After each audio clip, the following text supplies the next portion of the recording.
ഇന്നത്തെ എൻ്റെ വർക്ക് നോക്കിയാലോ, ഒരു നല്ല സാരിയാണ്. അപ്പം ഞാൻ എങ്ങനെയാണ് സാരി ഡ്രേപ്പിംഗ് ചെയ്യുന്നത് എന്നൊന്ന് നോക്കാം. ഇതൊരു ലോങ് വീഡിയോ ആണ്.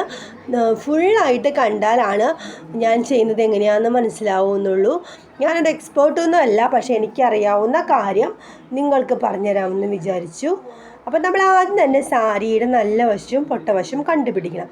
പിന്നെ ഫ്ലീറ്റ് എടുക്കുകയാണ് വേണ്ടത്. ഞാൻ ഫ്ലീറ്റ് മടക്കി വെച്ച് കുഞ്ഞു ഇതായിട്ടാണ് ഫ്ലീറ്റ് എടുക്കുന്നത്. 4 ഇഞ്ചാണ് ഫ്ലീറ്റിൻ്റെ വിഡ്ത്ത് അവർ പറഞ്ഞിരിക്കുന്നത്.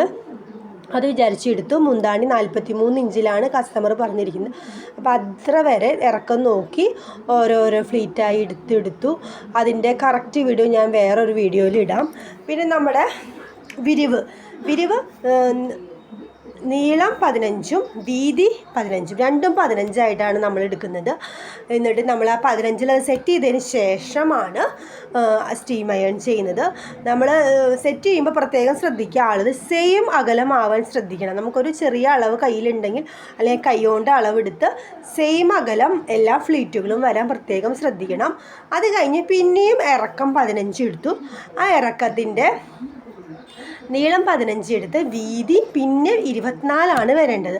അപ്പോൾ 24 വരുമ്പോൾ നമ്മൾ അത് ശരിക്കും സൂചി കുത്തി സെറ്റ് ചെയ്തതിന് ശേഷം പിന്നെ ഈ 24ലേക്ക് നമ്മുടെ സാരി ഒന്നും കൂടി ഫ്ലീറ്റ് ശരിയാക്കുകയാണ് ചെയ്യുന്നത്.